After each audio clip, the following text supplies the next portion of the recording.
तू समझे जो हर बात को तो फिर कैसा सवाल, परिभाषा ही बताएगी कानून की असल मिसाल। जी हाँ, परिभाषा बड़ी महत्वपूर्ण चीज है। यदि आपने परिभाषा को समझ लिया तो उस कानून का क्या अर्थ है आप भली भांति समझ पाएंगे। आज के हमारे वीडियो का टाइटल है न्यायालय।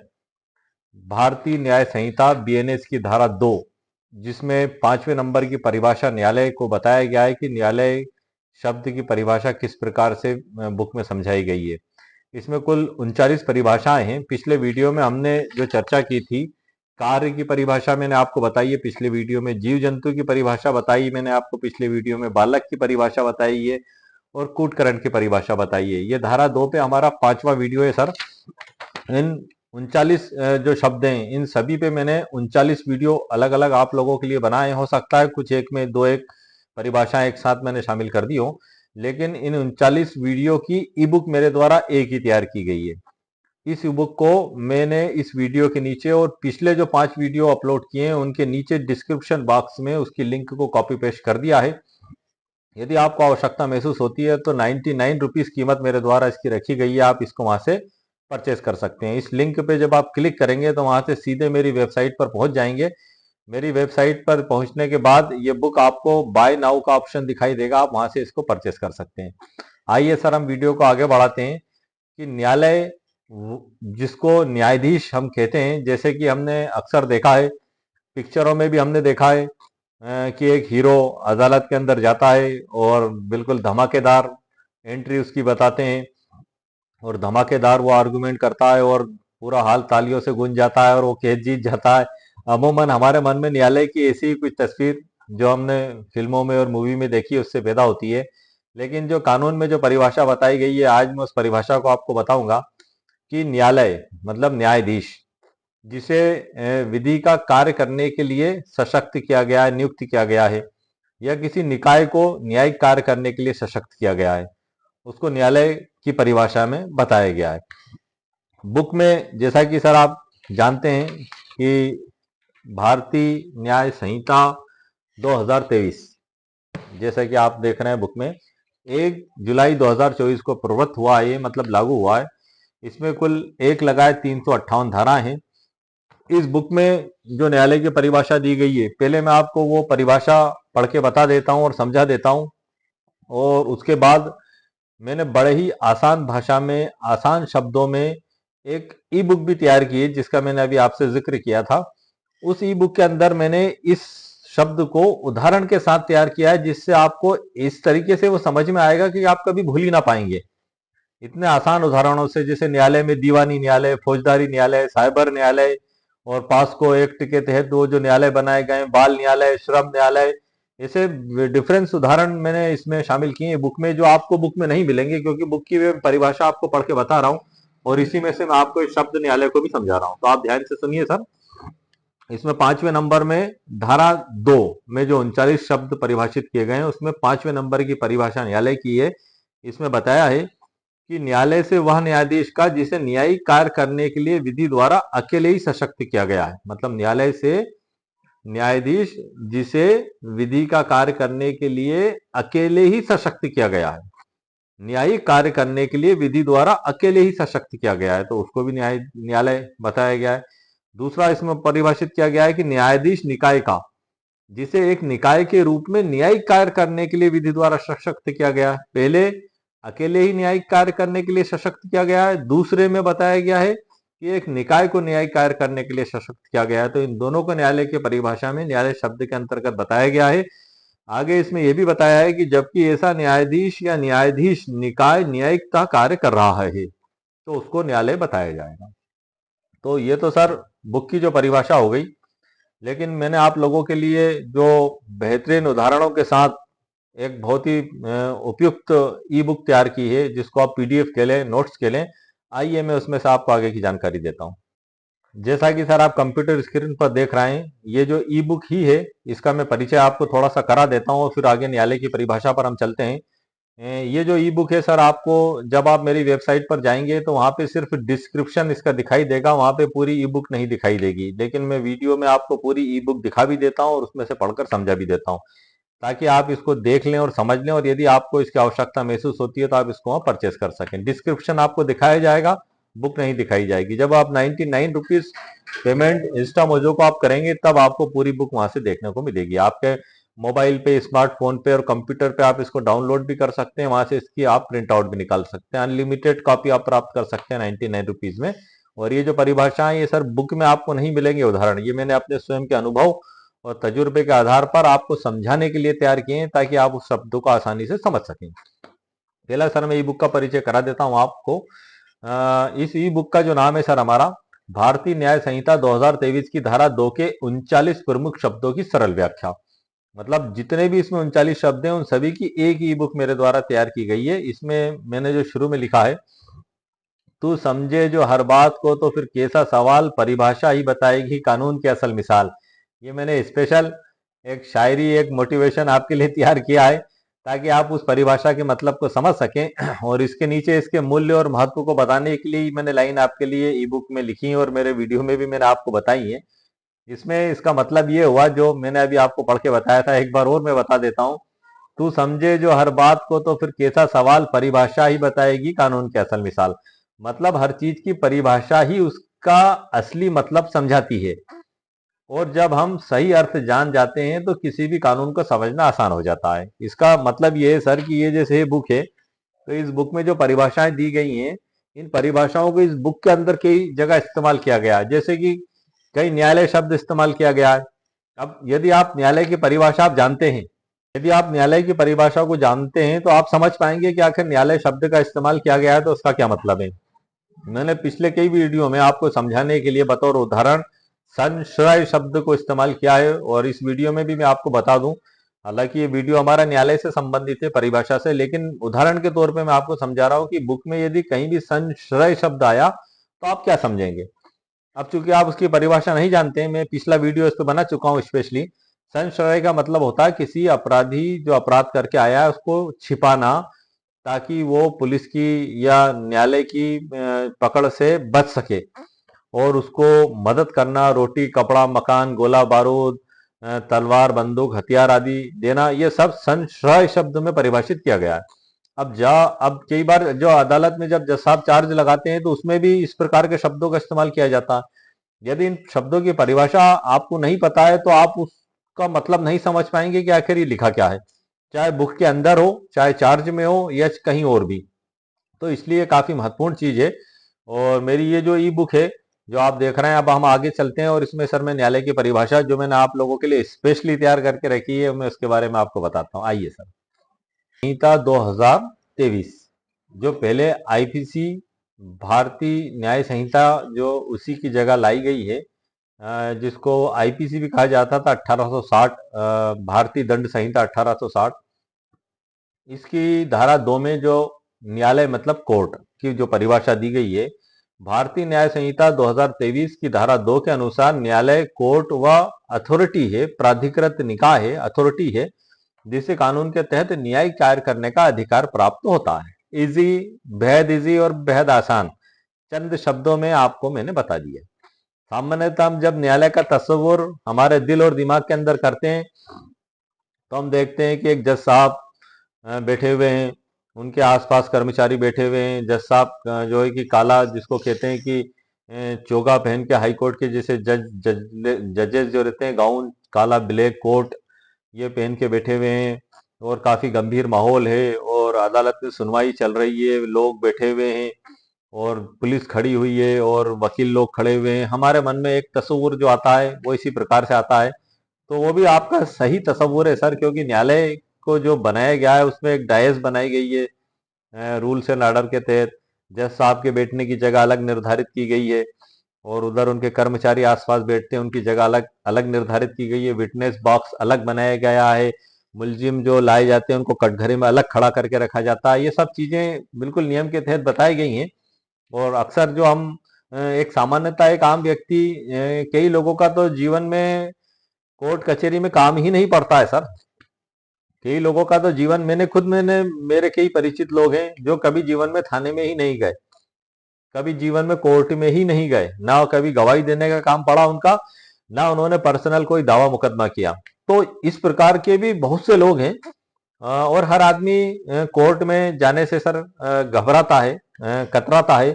थाने में जाने से घबराता कतराता है, क्योंकि इन जगहों पे काफी परेशानियां महसूस होती हैं। क्योंकि एक सबसे बड़ी चीज तो ये है कि व्यक्ति अपना जॉब छोड़ के, अपना वर्क छोड़ के, अगर उस नौकर, सरकारी नौकर है या दुकानदार है, तो दुकान की शटर बंद करके या अपने दूसरे साथी कर्मचारियों की जिम्मेदारी पे लगा के और फिर कोर्ट में पेशी पे जाता है। अब कोर्ट में पेशी पे जब व्यक्ति जाता है तो जज साहब कोई अकेले उसी के लिए तो बैठे हुए नहीं है। उनके ऑलरेडी उनके अदालत में कम से कम 300, किसी अदालत में 500, किसी में 1000, 1200, 1500, 2000, 3000, 5000 फाइल जो है कि रहती हैं।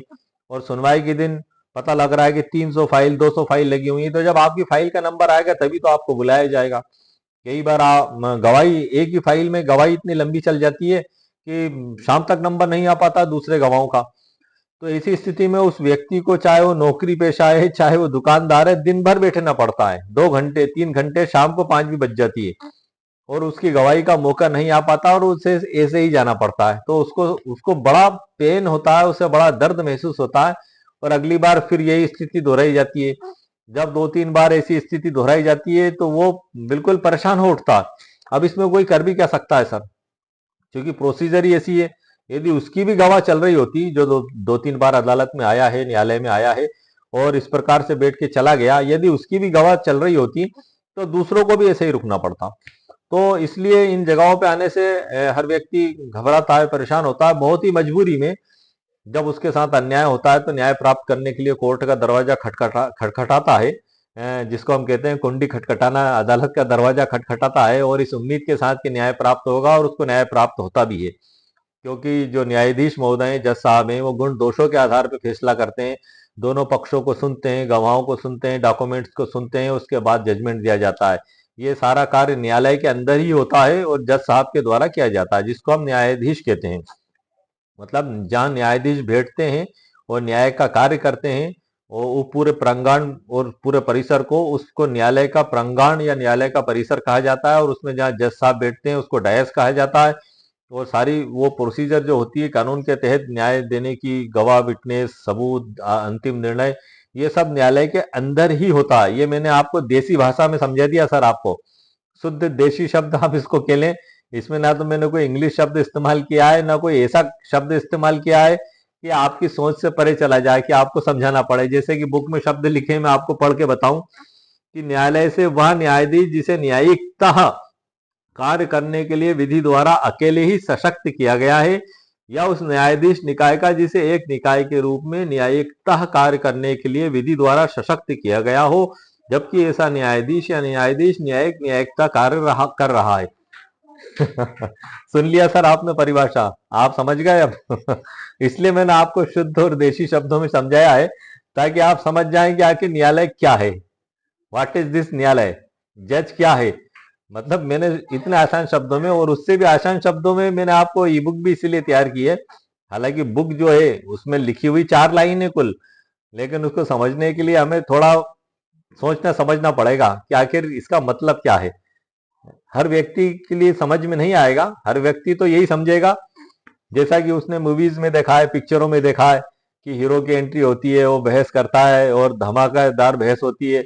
देवा की अदालत का भी काफी पुराना एक वो है कि भाई देवा की अदालत 5 बजे बाद चालू होती है। ये भी काफी प्रसिद्ध हुआ है। ये जो है कि एक मूवी का सीन था, शायद मेरा यहाँ तक ख्याल है कि सनी देओल की मूवीज का सीन था ये, कि देवा की अदालत 5 बजे बाद चालू होती है। तो हमारी आम पब्लिक तो न्यायालय और न्यायाधीश को लगभग एक पिक्चर के जरिए ही समझती है, लेकिन मैंने आपको एक शुद्ध और देशी भाषा में आपको काफी अच्छे तरीके से न्यायालय की परिभाषा को समझाया है। अब हम आगे बढ़ते हैं उन उदाहरणों को, जो अनमोल उदाहरण है, अनमोल मोती आपको मिलेंगे नहीं सर, सिर्फ मेरी ई बुक में ही मिलेंगे, जो मैं आपको आगे समझाने जा रहा हूँ। इसको हम सरल शब्दों में और समझ लेते हैं न्यायालय को। न्यायालय का अर्थ ऐसा स्थान या संस्था जहां न्यायिक कार्य संपन्न किए जाते हैं, ये भी होता है इसका मतलब। यह कानूनी मामलों की सुनवाई, विवादों का निपटारा और अपराधियों को दंड देने का अधिकार रखता है। न्यायालय के पास ये शक्तियां होती हैं। न्यायालय हमेशा एक न्यायाधीश, मतलब जज, एक अधिकृत अधिकारी के अधीन कार्य करता है।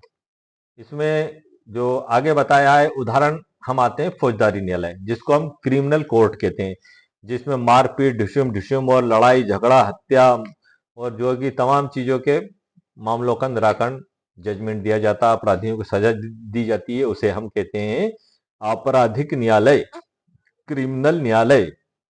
उदाहरण के तौर पे यदि कचरा फेंकने की बात पे दो पड़ोसी आपस में लड़ लिए, मारपीट हो गई, दोनों ने पुलिस थाने में एफआईआर दर्ज करा दी, उनका चालान कोर्ट में पेश किया गया, तो ये फौजदारी न्यायालय के अंतर्गत आता है। क्यों? क्योंकि कचरा फेंकने की बात पे दोनों का विवाद हुआ, थापड़ मुक्कों से मारपीट हो गई दो ही पड़ोसियों में, तो ये क्रिमिनल केस में आएगा। उसी प्रकार से यदि दो पड़ोसियों के बीच में निकलने के रास्ते को लेकर विवाद हो गया और उन्होंने उस डॉक्यूमेंट्स के आधार पर जो उसका असल मालिक है अदालत में दावा पेश किया, इसको हम कहते हैं दीवानी न्यायालय। इसी प्रकार से साइबर न्यायालय, पास्को एक्ट, श्रम न्यायालय, बाल न्यायालय, ये डिफरेंट कैटेगरी है न्यायालय की। हम इसमें आगे बढ़ते हैं। फौजदारी न्यायालय जो इसमें बताया गया है, अगर किसी पर हत्या, चोरी, धोखाधड़ी, दंगा, बलात्कार या अन्य अपराधों का आरोप है, मतलब कोई एक ऐसा व्यक्ति है जिसने ये सभी अपराध किए हैं जो मैंने अभी आपको पढ़ के बताया, इनमें से कोई एक अपराध किया है, तो आपराधिक न्यायालय, सेशन कोर्ट या मजिस्ट्रेट कोर्ट मामले की सुनवाई करेगा। मतलब जिसको सजा के आधार पे जजों को सुनवाई का वो दिया गया है जुरिडिक्शन, जैसे कि जुडिशियल मजिस्ट्रेट फर्स्ट क्लास है, जैसे कि 302 हत्या जिसमें आजीवन कारावास है, तो सेशन न्यायाधीश या डिस्ट्रिक्ट कोर्ट के द्वारा सुना जाएगा। और उससे कम जो सजा के प्रावधान के अपराध वाले जो न्यायालय हैं, जैसे 3 साल या 3 साल के आसपास की सजा या उसके समथिंग, जैसे धारा 420 का है, या उसमें 7 साल के समथिंग है, तो ये इस प्रकार से उनको क्षेत्राधिकार बांटा गया है। तो वो JMFC judicial magistrate first class को होगा, और बाकी के जो है कि न्यायालय होंगे वो सेशन न्यायालय, डिस्ट्रिक्ट न्यायालय होंगे। और इसमें हर जेएमएफसी जिसको हम कहते हैं जुडिशियल मजिस्ट्रेट, उसके अधीन पुलिस थानों को कर दिया गया है। किसी न्यायालय के अधीन एक पुलिस थाने, किसी के 2 हैं, तो उन पुलिस थानों के क्षेत्र में जो भी अपराध होते हैं, जैसे कि आपके भी, आप जो मेरा वीडियो सुन रहे हैं, तो आपका भी कोई तो पुलिस थाने के क्षेत्र में आपका मकान, आपकी जमीन, आपका घर, आपका रेसिडेंस आता है। अब आपके एरिया में अगर कोई भी विवाद होता है तो आप उसी पुलिस स्टेशन में रिपोर्ट दर्ज करेंगे। वहां से वो अगर मुकदमा दर्ज होता है तो वो जिस जज साहब के क्षेत्राधिकार में वो पुलिस थाना आता है, उस कोर्ट में वो चालान पेश किया जाता है। आपकी जमानत वहीं से होगी, राजीनामा वहीं से होगा, या जजमेंट भी होगा तो वहीं से होगा। आगे बढ़ते हैं हम। उदाहरण, सेशन कोर्ट में हत्या के मामले की सुनवाई होती है। ये तो हो गया सर हमारा क्रिमिनल न्यायालय का उदाहरण। हम न्यायालय शब्द की परिभाषा की बात कर रहे हैं सर। दूसरा होता है दीवानी न्यायालय, जिसको हम कहते हैं सिविल कोर्ट। संपत्ति विवाद, करार विवाद, विवाह संबंधी मुकदमे, उपभोक्ता फोरम मामले जैसे गैर आपराधिक मामलों की सुनवाई दीवानी न्यायालय के द्वारा की जाती है। जैसा कि मैंने वीडियो के प्रारंभ में भी आपको बताया था, इसका उदाहरण है, अगर किसी ने किराएदार को जबरदस्ती घर से निकाल दिया तो किराएदार दीवानी न्यायालय में केस कर सकता है। ये किराएदार की तरफ से उदाहरण हुआ। इसका मैंने एक उदाहरण रास्ते का बताया था। दूसरा उदाहरण मैं आपको और समझा देता हूं कि 2 काश्तकार हैं, ए और बी, दोनों के खेत पास पास में है। दोनों के खेत के बीच में है एक मेड़। मेड़ है लगभग 10 फीट चौड़ी। उसमें से आधी मेड़ एक काश्तकार की है और आधी मेड़ दूसरे काश्तकार की है। एक काश्तकार के मन में आती है बेईमानी, वो आधी मेड़ से ज्यादा जो है कि उस पे कब्जा कर लेता है। दूसरा काश्तकार उसको मना करता है, वो नहीं मानता है, तो जो विधिक अधिकारी है आधी मेड़ का, वो उसके डॉक्यूमेंट्स, खसरा विवरण, नक्शा और उसकी सीमांकन रिपोर्ट के आधार पर कोर्ट में दावा पेश करता है। तो स्वत्व घोषणा का और स्थायी निषेधाज्ञा का कि ये विपक्षी पार्टी ने जो मेरी जगह पे अवैध कब्जा किया है, बलपूर्वक विधि विरुद्ध तरीके से वो कब्जा मुझे वापस दिलवाया जाए और मेरी जगह पे दोबारा कब्जा ना करे मेरे मेड़ पर, इस बात की स्थायी निषेधाज्ञा दी जाए और जगह का मुझे मालिक घोषित किया जाए। ये हो गया सर दीवानी न्यायालय का उदाहरण। ऐसे सैकड़ों उदाहरण हैं, ऐसे हजारों उदाहरण हैं, लेकिन आपको समझाने के लिए 2 या 3 उदाहरण ही काफी है। इससे आपकी समझ में बात आ गई है मेरे हिसाब से, और आपको ये बात पूरी पूर्णतः समझ में आ चुकी है। अब हम आगे बढ़ते हैं सर। उच्च न्यायालय, हाई कोर्ट और सर्वोच्च न्यायालय को हम सुप्रीम कोर्ट के नाम से जानते हैं। मतलब इन जो निचली कोर्ट है, जैसे जेएमएफसी है, डिस्ट्रिक्ट कोर्ट है, जिला न्यायालय है, उससे ऊपर उच्च न्यायालय है, और उसके नीचे ऊपर सर्वोच्च न्यायालय। हम न्यायालय शब्द की बात कर रहे हैं सर, इसलिए मैं न्यायालय से रिलेटेड जो जो इंफॉर्मेशन से आपको प्रोवाइड कर रहा हूं, ताकि आपके नॉलेज में एक जो है कि अभूतपूर्व वृद्धि हो और आपको पूर्णतः बात समझ में आ जाए। भारत में प्रत्येक राज्य के पास एक उच्च न्यायालय होता है जो निचली अदालतों के फैसलों की समक्ष करता है, अपील उसमें की जा सकती है। सर्वोच्च न्यायालय भारत का सबसे बड़ा न्यायालय है जिसके निर्णय सभी अदालत पर बाध्यकारी होते हैं। सुप्रीम कोर्ट ऑफ इंडिया, यदि इनके द्वारा कोई निर्णय दिया जाता है तो सभी अधीनस्थ न्यायालयों के लिए वो एक नजीर का काम करता है और वो अधीनस्थ न्यायालय उसकी गाइडलाइन, उसमें बताए गए निर्देश अनुसार कार्य करते हैं। अक्सर नहीं, हमेशा वकीलों के द्वारा सुप्रीम कोर्ट की जो नजीरें हैं वो कोर्ट में उनके केस में पेश की जाती हैं ताकि वो केस जीत सकें। वो मामला जो भी फैक्ट और परिस्थितियां होती हैं तो उसी फैक्ट और परिस्थिति को लेकर भारत के सर्वोच्च न्यायालय ने जो फैसले दिए हैं तो उन फैसलों की कॉपी पढ़ के समझा के अधीनस्थ न्यायालय के जज साहब के समक्ष दी जाती है कि श्रीमान, हमारे केस में जो मामला है ये इसी प्रकार का मामला भारत के सर्वोच्च न्यायालय के द्वारा डिसाइड किया गया है, ये हम आपको साइटेशन उसकी पेश कर रहे हैं। और जज साहब उसको देखते हैं और वो मामले की परिस्थिति के अनुसार अगर उसको बिल्कुल अनुकूल पाते हैं तो उसके हिसाब से वो फैसला दिया जाता है। तो इस प्रकार से सर्वोच्च न्यायालय, सुप्रीम कोर्ट ऑफ इंडिया सबसे बड़ी अदालत माना जाता है। न्यायालयों में सबसे बड़ी न्यायालय जो है सुप्रीम न्यायालय। और इसको जो धारा 5 में, जो धारा 2 की उपधारा 5 में न्यायालय शब्द की जो परिभाषा दी गई है, अब हम इसमें आगे बढ़ते हैं। इसमें विशेष न्यायालय, स्पेशल कोर्ट, कुछ मामलों के लिए विशेष न्यायालय बनाए जाते हैं। CBI court, POCSO court, NIA court, उपभोक्ता फोरम, श्रम न्यायालय, ये सभी कोर्ट के अंतर्गत, न्यायालय के अंतर्गत आते हैं। उदाहरण, भ्रष्टाचार से जुड़े मामले की सुनवाई के लिए सीबीआई का न्यायालय होता है। अब नंबर 5वें पे चलते हैं हम सर, साइबर न्यायालय। डिजिटल अपराधों जैसे ऑनलाइन धोखाधड़ी, हैकिंग, डेटा चोरी आदि के मामलों की सुनवाई के लिए साइबर न्यायालय बनाए जाते हैं। तो ये सब न्यायालय के अंतर्गत ही आता ही है, न्यायालय शब्द में ही आते हैं।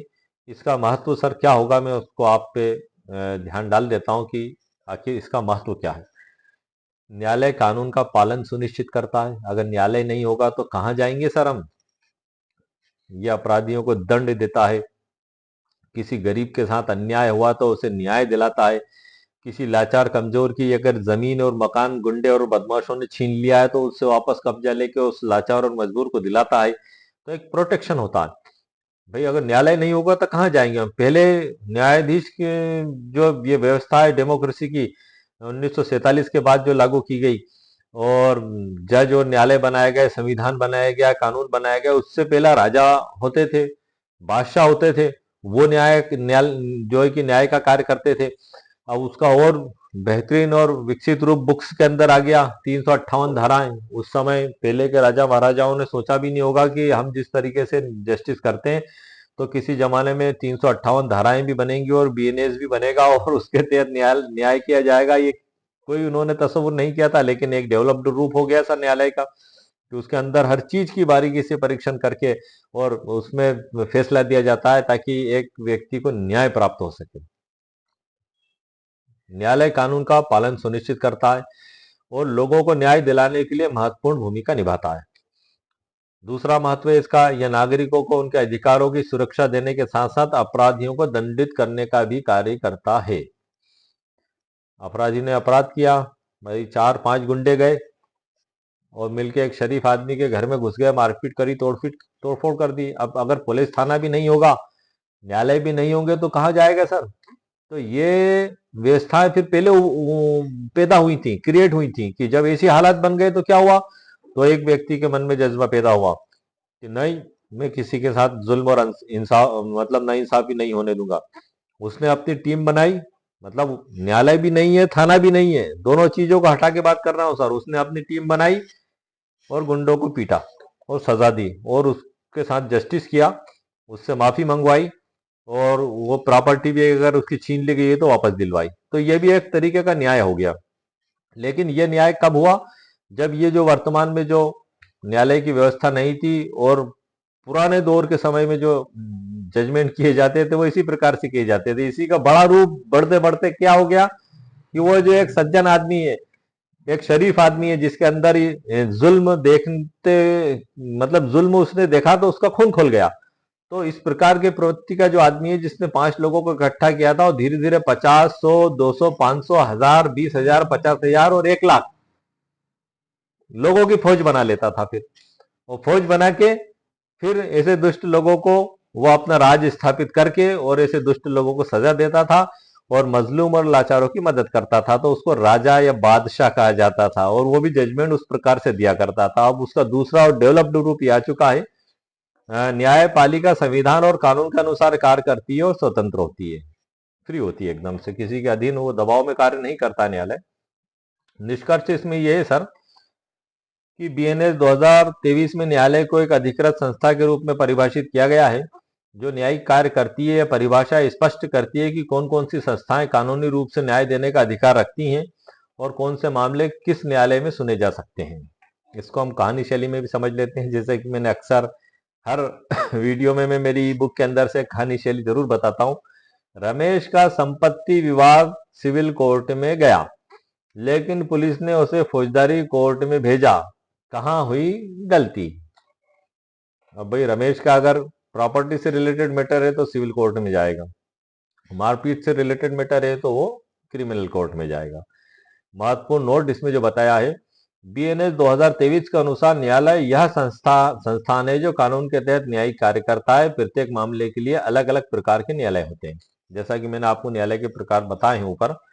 और इस प्रकार से सर जो आज का वीडियो है इसकी मुकम्मल और कंप्लीट कानूनी जानकारी मैंने आपको दे दी है। हमारा अगला वीडियो होगा मृत्यु, डेथ, मर जाना, जीवन का अंत, जीवन का समापन। ये हमारा अगला वीडियो होगा, जिसको कानून में किस प्रकार से परिभाषित किया गया है मैं बताऊंगा। हम जानते हैं अक्सर लोग, भाई कोई आदमी मतलब मर गया तो डॉक्टर साहब चेक करके बोल देते हैं कि भैया मर गया। हम भी देखते हैं कि वो नब्ज पकड़ते हैं, इसकी ऐसी है नब्ज, क्या नब्ज चलना बंद हो गई, या यहाँ हाथ रख के देखते हैं कि ये जो धक धक होता है हमारे पंप होता है, या यहाँ हार्ट को देखते हैं बंद हो गया, उनका मर गया। ये हमारे एक सामान्य व्यक्तियों की एक सोच है, लेकिन कानून किस प्रकार से परिभाषित करता है नेक्स्ट वीडियो में हम इस पर चर्चा करेंगे।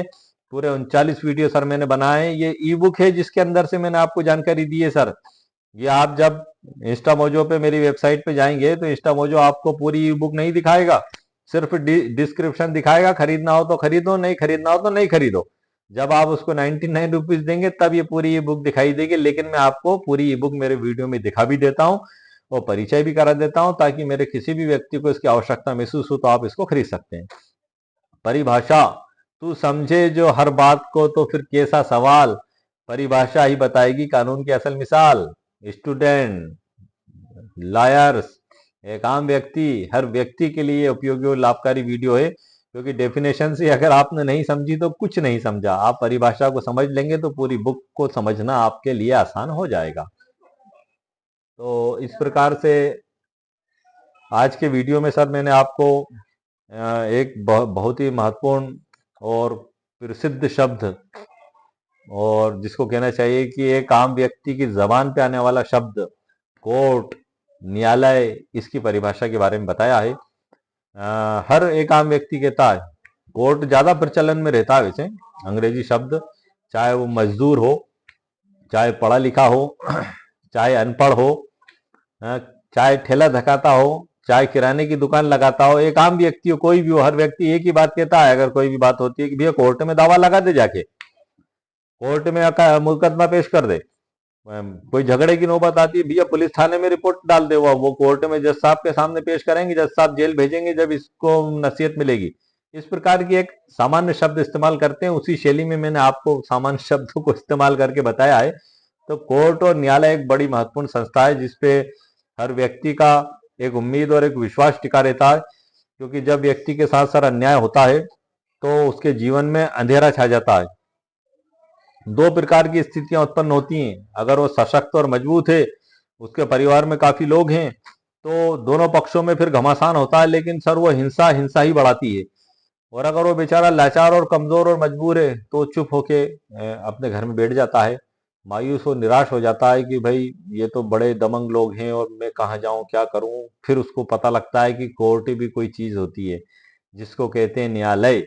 फिर वहां से उसको जस्टिस मिलता है, उसको इंसाफ मिलता है, उसको न्याय मिलता है, और वकील लोग उसमें बड़ी महत्वपूर्ण भूमिका निभाते हैं। उसके साथ जो भी दर्द, उसकी जो भी घटना, उसकी जो भी पीड़ा है, उसको व्यवस्थित रूप से फैक्ट के रूप में लिखकर न्यायालय में जो जज साहब होते हैं उनके समक्ष दावे के रूप में पेश करते हैं, उसके गवाह कराते हैं, डॉक्यूमेंट्स पेश करते हैं, और उसको जब अगर वहां से विजय प्राप्त होती है, जीत प्राप्त होती है, तब उसको इजरा के रूप में भी पेश किया जाता है, ताकि अदालत के द्वारा उसका निष्पादन करके उसकी प्रॉपर्टी या तो उसको वापस दे दी जाए, या उसके साथ किसी भी प्रकार की मारपीट या गंभीर वारदात की गई है तो मुलजिम को जेल भेज दिया जाए। तो न्यायालय एक ताकतवर और मजबूत और न्याय देने वाली संस्था है, और न्यायालय पर हर व्यक्ति का एक अटूट विश्वास है और एक उम्मीदों की नजर से हर व्यक्ति न्यायालय को देखता है। खासतौर से जो व्यक्ति बेहद परेशान हो जाता है, चारों दिशाएं जिसकी बंद हो जाती हैं, जिसको पता नहीं होता है कि अब मैं क्या करूं, तो न्यायालय से उसकी अंतिम उम्मीद उम्मीद बनी रहती है। तो आज के वीडियो में सर मैंने आपको न्यायालय की परिभाषा बताई है, और उम्मीद है आपको मेरा वीडियो पसंद आया होगा। नेक्स्ट वीडियो मृत्यु, डेथ के बारे में हम चर्चा करेंगे। उम्मीद है सर आपको मेरा वीडियो पसंद आया होगा। मेरे वीडियो को आप लाइक भी करें, शेयर भी करें, सब्सक्राइब भी करें। ओके, शुक्रिया, थैंक यू सर।